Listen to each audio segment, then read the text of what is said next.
Hi hello sisters and brothers ಎಲ್ಲ ಹೇಗಿದ್ದೀರಾ?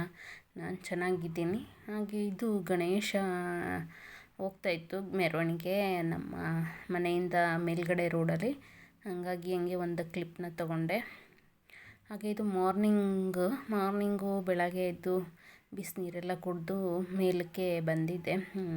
So walk ಮಾಡಬೇಕು ಅಂತ ಹೇಳ್ಬಿಟ್ಟು ಅಂದರೆ ಎಕ್ಸಸೈಸ್ ಮಾಡೋದಕ್ಕೆ.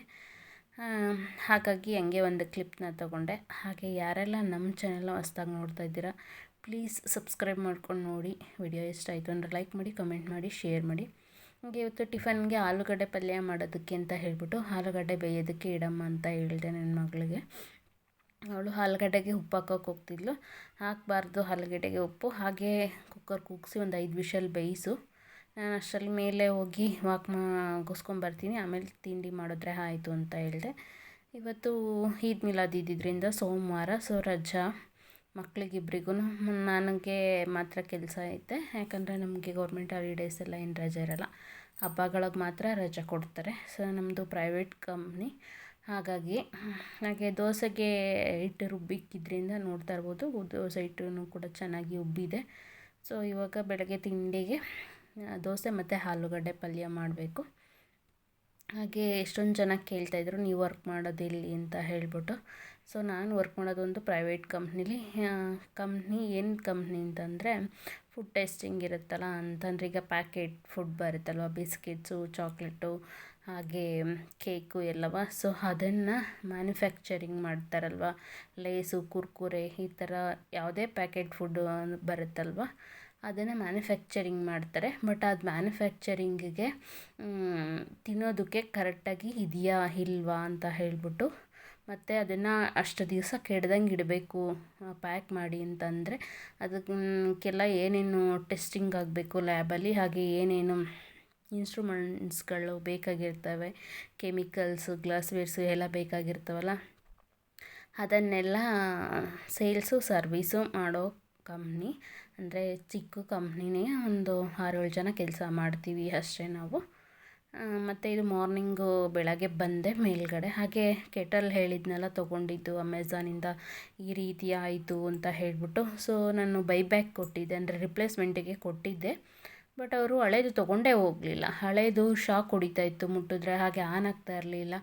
ಅದನ್ನು ತೊಗೊಂಡೇ ಹೋಗಲಿಲ್ಲ. ನಾನು ತೊಗೊಂಡೋಗೋಕ್ಕೆ ಹೇಳಿದ್ದಕ್ಕೆ ಅವರಿಲ್ಲ, ಅದು ನಮಗೇನು ಹೇಳಿಲ್ಲ ಅಂತ ಹೇಳ್ಬಿಟ್ಟು ಕೊಟ್ಟೋದ್ರು. ಸೊ ಹಂಗಾಗಿ ನಾನು ಅದನ್ನು ಆಫೀಸಲ್ಲೇ ಇಟ್ಟಿದ್ದೀನಿ, ಅಕಸ್ಮಾತ್ ಬೈಬ್ಯಾಕಿಗೆ ಬಂದರೆ ಕೊಡಬೇಕಂತ ಹೇಳ್ಬಿಟ್ಟು. ಅಲ್ಲೇ 15 ಡೇಸ್ ಮೇಲೇ ಆಯಿತು. ಈಗ ಮೇಲ್ಗಡೆ ಒಂದು ವಿಡಿಯೋ ಕ್ಲಿಪ್ ತೊಗೊಂಡೆ. ಹಾಗೆ ತುಂಬ ಚಳಿ ಇತ್ತು, ಮೊದಲೇ ನನಗೆ ಕೋಲ್ಡ್ ಆಗಿತ್ತಲ್ವ, ಹಾಗಾಗಿ ಸ್ವಲ್ಪ ವಾಕ್ ಮಾಡಿಕೊಂಡು ಹಾಗೆ ಎಕ್ಸಸೈಸ್ ಎಲ್ಲ ಮಾಡ್ತಾಯಿದ್ದೀನಿ. ಅಂದರೆ ನಾನು ಎಕ್ಸಸೈಸ್ ಮಾಡ್ತಾ ಇರೋದೇನು, ನಾನು ಸಣ್ಣಾಗಿ ಡಯೆಟ್ ಮಾಡಿ ಫುಲ್ಲು ಸ್ಲಿಮ್ ಆಗಬೇಕು ಅಂತ ಏನಲ್ಲ, ನಾನು ಆರೋಗ್ಯವಾಗಿರಬೇಕು, ತೀರಾ ವೆಯ್ಟು ಗೇಯ್ನ್ ಆಗಿಬಿಟ್ಟಿದ್ದೀನಿ. ಹಾಗಾಗಿ ಸ್ವಲ್ಪ ಹೆಲ್ತು ನೀಟಾಗಿ ಇರಲಿ ಅಂತ ಹೇಳ್ಬಿಟ್ಟು, ಅಂದರೆ ಯಾವಾಗ ನನ್ನ ಕೈ ಫ್ರ್ಯಾಕ್ಚರ್ ಆಯಿತು, ಸೊ ನಾನು ವೆಯ್ಟ್ ಗೇನ್ ಆಗಿದ್ದೀನಿ.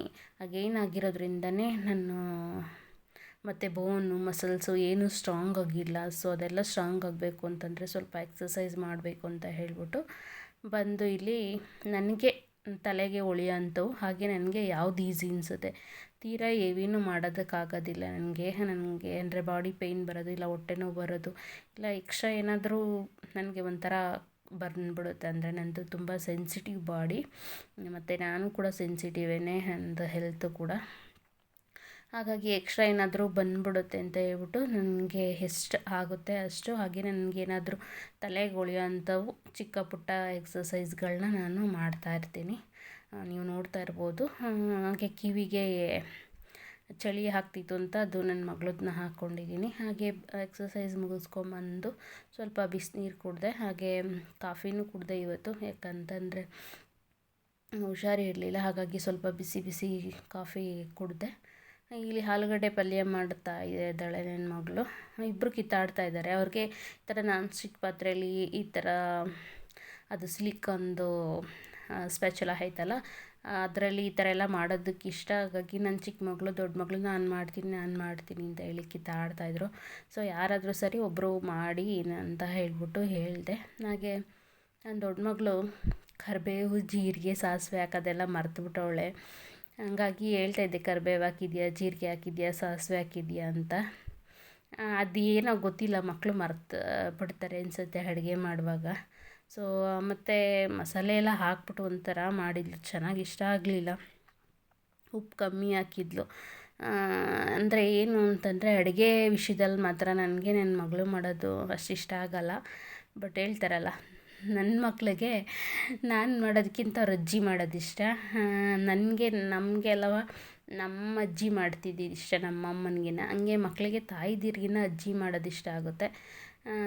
ಹಾಗೆ ನಾನು ಮಾಡೋದನ್ನು ಸ್ವಲ್ಪ ಇಷ್ಟಪಡ್ತಾರೆ ಒಂದೊಂದು ತಿಂಡಿಗಳು, ಬಟ್ ಜಾಸ್ತಿ ಅವ್ರ ಅಜ್ಜಿ ಇದು ಇಷ್ಟಪಡ್ತಾರೆ, ಅವ್ರ ಅಜ್ಜಿ ಮಾಡೋದನ್ನು. ಸೊ ಇಲ್ಲಿ ಜೀರಿಗೆ ಸಾಸಿವೆ ಹಾಕಿ ನೋಡಿ ಒಂದು ಸೈಡಲ್ಲಿ ಹಿಂಗಿಟ್ಟು ಅದನ್ನು ಇದು ಮಾಡ್ತಾಯಿದ್ದಾಳೆ. ಯಾಕಂದರೆ ಜೀರಿಗೆ ಸಾಸಿವೆ ಎಲ್ಲ ಹಾಕಿದ್ರೆ ಒಂಥರ ಟೇಸ್ಟ್ ಚೆನ್ನಾಗಿ ಬರುತ್ತೆ, ಹಾಗೆ ಡೈಜೆಷನ್ ಎಲ್ಲ ಆಗುತ್ತೆ ಜೀರಿಗೆ ಹಾಕೋದ್ರಿಂದ ಅಂತ ಹೇಳ್ಬಿಟ್ಟು ಹೇಳ್ತಾಯಿದ್ದೆ. ಇವಾಗ ಆಲೂಗಡ್ಡೆ ಎಲ್ಲ ಚೆನ್ನಾಗಿ ಮಿಕ್ಸ್ ಮಾಡಿ ಪಲ್ಯನ ಮಾಡ್ತಾಯಿದ್ದಾಳೆ. ಹಾಗೆ ನನಗೆ ಟೈಮ್ ಆಯಿತು, ಸ್ನಾನಕ್ಕೆ ನೀರು ಹಾಕಿ ಗೀಝರ್ ಆನ್ ಮಾಡೋಣ ಅಂದರೆ ಕರೆಂಟ್ ಹೋಗಿತ್ತು. ಆಮೇಲೆ ಕರೆಂಟ್ ಬಂತು. ಸೊ ಇವಾಗ ಸ್ನಾನಕ್ಕೆ ಹೋಗ್ತಾಯಿದ್ದೀನಿ. ನಾನು ಒಬ್ಬಳೇ ಇವತ್ತು ಕೆಲ್ಸಕ್ಕೆ ಹೋಗೋದ್ರಿಂದ ನಾನು ಒಬ್ಬಳು ಮಾತ್ರ ಸ್ನಾನ ಮಾಡಿಕೊಂಡು ಹೋಗೋದು. ಹಾಗೆ ಸ್ನಾನ ಮುಗಿಸಿ ಬಂದೆ ಪೂಜೆ ಮಾಡೋಣ ಅಂದ್ಕೊಂಡೆ. ಇವತ್ತು ಸೋಮವಾರ ಆಗಿದ್ದರಿಂದ ಅಷ್ಟರಲ್ಲಿ ಹಸ್ಬೆಂಡ್ ಬಂದಿದ್ದರು.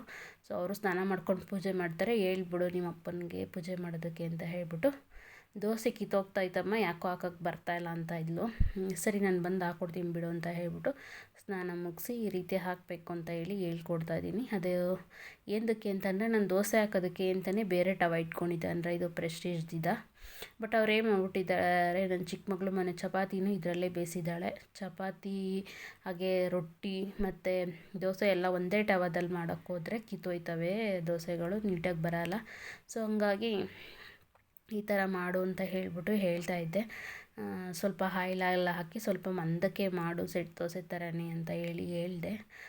ನಾನು ಒಂದೆರಡು ಮಾಡಿ ನನಗೆ ಬಾಕ್ಸಿಗೆ ಹಾಕ್ಕೊಂಡು, ಹಾಗೆ ನನಗೆ ತಿನ್ನೋದಕ್ಕೆ ಹಾಕ್ಕೊಂಡು ಮತ್ತು ನನ್ನ ಚಿಕ್ಕ ಮಗಳಿಗೂ ಹಾಕ್ಕೊಟ್ಟೆ. ದೊಡ್ಡವಳನ್ನ ನೀನು ತಿಂತೀಯ ಇವಾಗ ಅಂತ ಹೇಳಿ ಕೇಳಿದೆ. ಇಲ್ಲ ನಾನು ಆಮೇಲೆ ತಿಂತೀನಿ ಇಲ್ಲ, ಸರಿ ಈ ರೀತಿ ಹಾಕ್ಕೊಡು ಅಂತ ಹೇಳ್ಬಿಟ್ಟು ನಾನು ನನಗೆ ಹಾಕ್ಕೊಂಡು ಬಂದೆ.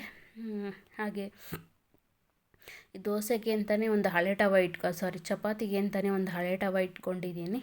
ಅದರಲ್ಲಿ ಚಪಾತಿ ಮತ್ತು ರೊಟ್ಟಿ ಮಾಡ್ತೀನಿ. ಇನ್ನೊಂದು ತವದಲ್ಲಿ ನಾನು ಬರೀ ದೋಸೆ ಮಾಡ್ತಾಯಿದ್ದೆ. ಹಾಗೆ ಆಫೀಸಿಗೆ ಗಾಡಿಗೆ ತೊಗೊಂಬರ್ತಾರೆ, ಪಿಕಪ್ಪು ಡ್ರಾಪು ಮಾಡ್ತಾಯಿದ್ರು. ಈಗ ಹುಷಾರಿಲ್ದಾಗ್ಲಿಂದ, ಅಂದರೆ ಕೈ ಫ್ರ್ಯಾಕ್ಚರ್ ಆದಾಗಲಿಂದ. ಸೊ ಹೋಗಿ ಆಫೀಸ್ಗೆ ಬಂದೆ. ಸಂಜೆ ಬಂದರೆ ಪೂಜೆನೇ ಮಾಡಿಲ್ಲ, ಇಬ್ಬರೂ ಸೇರಿಕೊಂಡು ನೀನು ಮಾಡು ನಾನು ಮಾಡು ಅಂತ ಹೇಳ್ಬಿಟ್ಟು. ಟೈಮ್ ನೋಡ್ತಾ ಇರ್ಬೋದು 6:45 ಬಟ್ ಎಷ್ಟೇ ಟೈಮ್ ಆದ್ರೂ ನಮಗೆ ಸಂಜೆ, ಬೆಳಗ್ಗೆ ಹಚ್ಚಿಲ್ಲ ಅಂದರೂ ಪರವಾಗಿಲ್ಲ, ಸಂಜೆ ಟೈಮು ದೀಪ ಹಚ್ಚಿದ್ರೇ ಮನಸ್ಸಿಗೆ ನೆಮ್ಮದಿ. ನೋಡ್ತಾ ಇರ್ಬೋದು ಚಂದ್ರನೂ ಕೂಡ ಎಷ್ಟು ಚೆನ್ನಾಗಿ ಕಾಣಿಸ್ತಾ ಇದ್ದಾನೆ ಅಂತ ಹೇಳ್ಬಿಟ್ಟು. ನಾನು ದೀಪ ಹಚ್ತಾ ಇದ್ದಾಗ ನನ್ನ ದೊಡ್ಡ ಮಗಳು ವಿಡಿಯೋ ಮಾಡ್ತಾಯಿದ್ಲು. ಈ ಮಕ್ಕಳು ಅದರಲ್ಲೂ ಕಿತ್ತಾಡ್ತಾರೆ, ನೀನು ಮಾಡು ನಾನು ಮಾಡು ಅಂತ ಹೇಳ್ಬಿಟ್ಟು. ಹಾಗಾಗಿ ನಾನು ಪೂಜೆ ಮಾಡಿ ದೇವರಿಗೆಲ್ಲ ನಮಸ್ಕಾರ ಮಾಡ್ಕೊಂಡು ಹಾಸ್ಪಿಟಲ್ಗೆ ಹೋಗೋಣ, ಕಮ್ಮಿ ಆಗಿಲ್ಲ ಕೋಲ್ಡ್ ಅಂತ ಹೇಳ್ಬಿಟ್ಟು ಅಂದ್ಕೊಂಡೆ. ಬಟ್ ಯಾಕೋ ಹೋಗೋದಕ್ಕೆ ಮನಸ್ಸಾಗಲಿಲ್ಲ. ಪೂಜೆ ಮಾಡ್ತಿದ್ದಂಗೆ ಇನ್ನೇನು ನೆನ್ನೆದೆಲ್ಲ ಸ್ವಲ್ಪ ಅಡುಗೆ ಮಾಡಿರೋದು ಉಳಿದಿತ್ತು. ಸೊ ಅದಕ್ಕೆ ಆಮೇಲಿಂದ ಮಾಡಿಕೊಂಡ್ರೆ ಆಯಿತು ಅಂತ ಹೇಳ್ಬಿಟ್ಟು ಯಾಕೋ ಸ್ವಲ್ಪ ರೆಸ್ಟ್ ತೊಗೋಬೇಕಂತ ಅನ್ನಿಸ್ತು.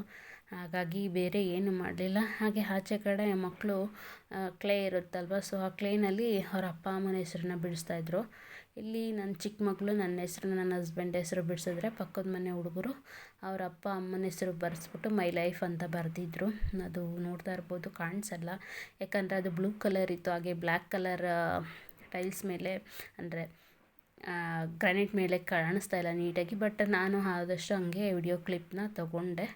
ಚೆನ್ನಾಗಿ ಬರೆದಿದ್ರು ಲೆಟರ್ಸ್ ಮಾಡಿ ಕ್ಲೇನಲ್ಲಿ ಅವರ ಫಾದರ್ ಮತ್ತು ಮದರ್ ನೇಮ್ನ. ಹಾಗಾಗಿ ಹಂಗೆ ಒಂದು ವಿಡಿಯೋ ಕ್ಲಿಪ್ನ ತಗೊಂಡೆ. ಮಕ್ಕಳು ಈ ರೀತಿ ಏನಾದರೂ ಅವ್ರ ಮೈಂಡಿಗೆ ತೊಗೊಂಡು ಮಾಡ್ತಾ ಇರ್ತಾರೆ. ನಮ್ಮನೆ ಕೇಬಲ್ ಕೀಳ್ಸಿದ್ಮೇಲೆ ಈ ರೀತಿ ಮಕ್ಕಳು ಆ್ಯಕ್ಟಿವ್ ಆಗಿದ್ದಾರೆ. ನಾನು ನಮ್ಮ ಚಿಕ್ಕವಳು ಸೆಕೆಂಡ್ PU ಅಲ್ವಾ ಇವಾಗ, ಹಾಗಾಗಿ ಕೇಬಲ್ ಕೇಳಿಸಿದ್ದೀನಿ. ಇದಾಗಿತ್ತು ಇವತ್ತಿನ ವ್ಲಾಗು. ಹಾಗೆಯೇ ನಿಮಗೆಲ್ಲ ಇಷ್ಟ ಆದರೆ ವ್ಲಾಗು ಪ್ಲೀಸ್ ಒಂದು ಲೈಕ್ ಮಾಡಿ, ಕಮೆಂಟ್ ಮಾಡಿ, ಸಬ್ಸ್ಕ್ರೈಬ್ ಮಾಡ್ಕೊಳ್ಳಿ. ನಿಮ್ಮ ಫ್ಯಾಮಿಲಿ ಫ್ರೆಂಡ್ಸ್ಗೆ ಶೇರ್ ಮಾಡಿ. Thank you.